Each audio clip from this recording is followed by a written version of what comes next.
For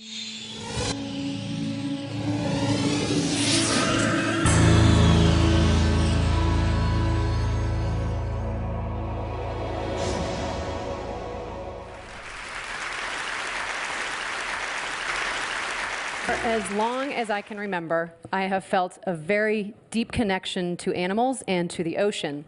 And at this age, my personal idol was Flipper the dolphin. And when I first learned about endangered species, I was truly distressed to know that every day animals were being wiped off the face of this earth forever.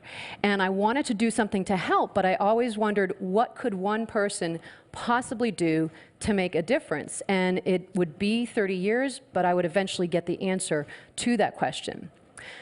When these heartbreaking images of oiled birds finally began to emerge from the Gulf of Mexico last year during the horrific BP oil spill, a German biologist by the name of Sylvia Gauss was quoted as saying, "We should just euthanize all oiled birds because studies have shown that fewer than 1% of them survive after being released." And I could not disagree more. And in addition, I believe that every oiled animal deserves a second chance at life. And I want to tell you why I feel so strongly about this. On June 23, 2000, a ship named the Treasure sank off the coast of Cape Town, South Africa, spilling 1,300 tons of fuel, which polluted the habitat of nearly half the entire world population of African penguins. Now, the ship sank between Robben Island to the south and Dasson Island to the north, and these are two of the penguins' main breeding islands. And exactly 6 years and 3 days earlier, on June 20th, 1994, a ship named the Apollo C sank near Dasson Island, oiling 10,000 penguins, half of which died. Now, when the Treasure sank in 2000, it was the height of the best breeding season scientists had ever recorded for the African penguin, which at the time was listed as a threatened species, and soon nearly 20,000 penguins were covered with this toxic oil. And the local seabird rescue center named Sandcob immediately launched a massive rescue operation, and this soon would become the largest animal rescue ever undertaken. Now, at the time, I was working down the street. I was a penguin aquarist at the New England Aquarium, and exactly 11 years ago yesterday, the phone rang in the penguin office. And with that call, my life would change forever. It was Estelle Vandermeer calling from Sandcob saying, "Please come help. We have thousands of oiled penguins and thousands of willing but completely inexperienced volunteers, and we need penguin experts to come train and supervise them." So 2 days later, I was on a plane headed for Cape Town with a team of penguin specialists. And the scene inside of this building was devastating and surreal. In fact, many people compared it to a war zone. And last week, a 10-year-old girl asked me, "What did it feel like when you first walked into that building and saw so many oiled penguins?" And this is what happened. I was instantly transported back to that moment in time. Penguins are very vocal birds and really, really noisy. And so I expected to walk into this building and be met with this cacophony of honking and braying and squawking. But instead, when we stepped through those doors and into the building, it was eerily silent. So it was very clear these were stressed, sick, traumatized birds. The other thing that was so striking was the sheer number of volunteers. Up to 1,000 people a day came to the rescue center, and eventually, over the course of this rescue, more than 12,500 volunteers came from all over the world to Cape Town to help save these birds. And the amazing thing was that not one of them had to be there. Yet they were. So for the few of us that were there in a professional capacity, this extraordinary volunteer response to this animal crisis was profoundly moving and awe-inspiring.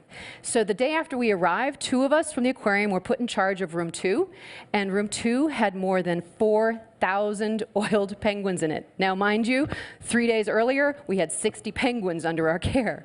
So we were definitely overwhelmed and just a bit terrified, at least I was. Personally, I really didn't know if I was capable of handling such a monstrous task.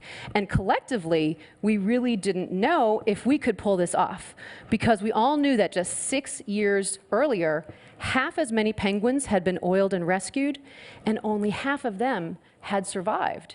So would it be humanly possible to save this many oiled penguins? We just did not know. But what gave us hope were these incredibly dedicated and brave volunteers, 3 of whom here are force-feeding penguins. And you may notice they're wearing very thick gloves. And what you should know about African penguins is that they have razor-sharp beaks. And before long, our bodies were covered head to toe with these nasty wounds inflicted by the terrified penguins.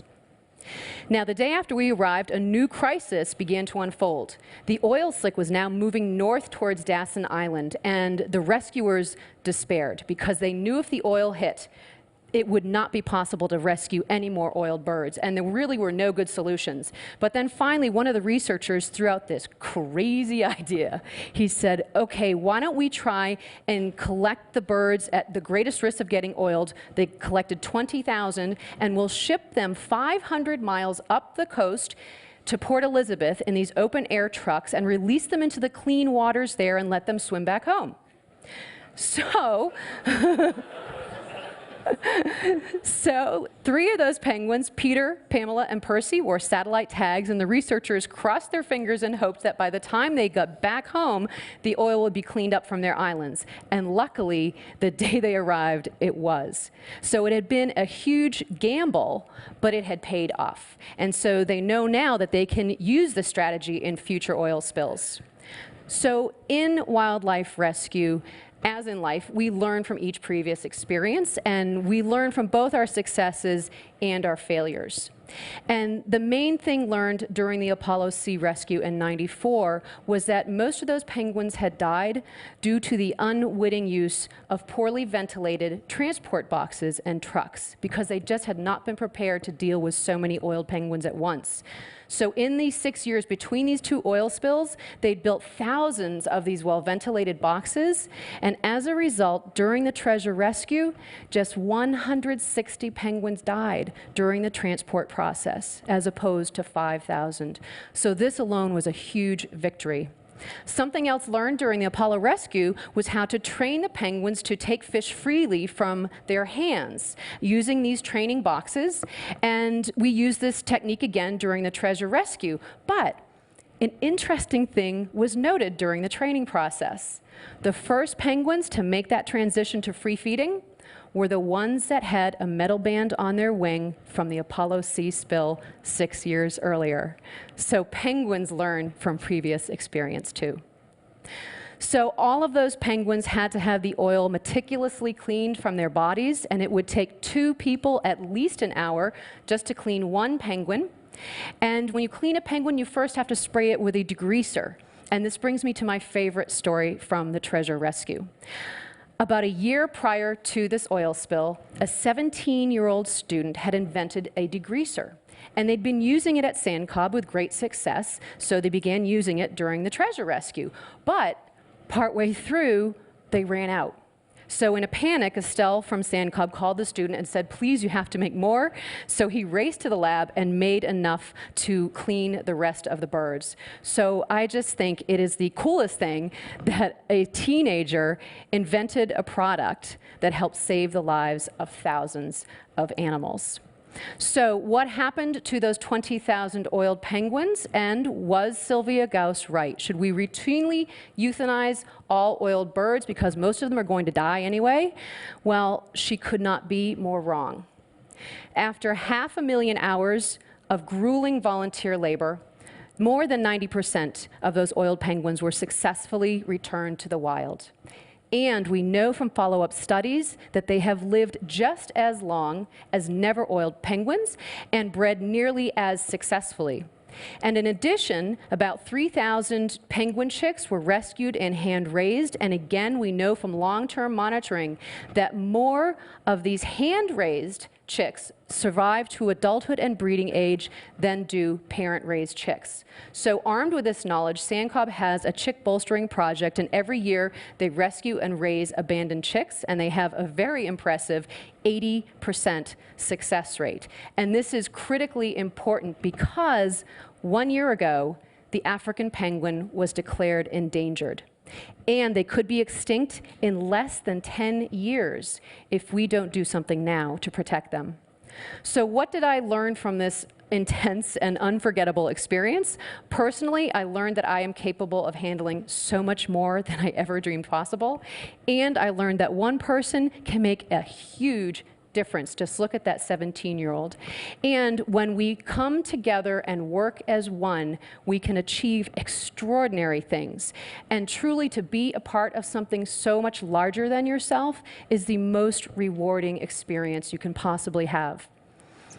So I'd like to leave you with one final thought and a challenge, if you will.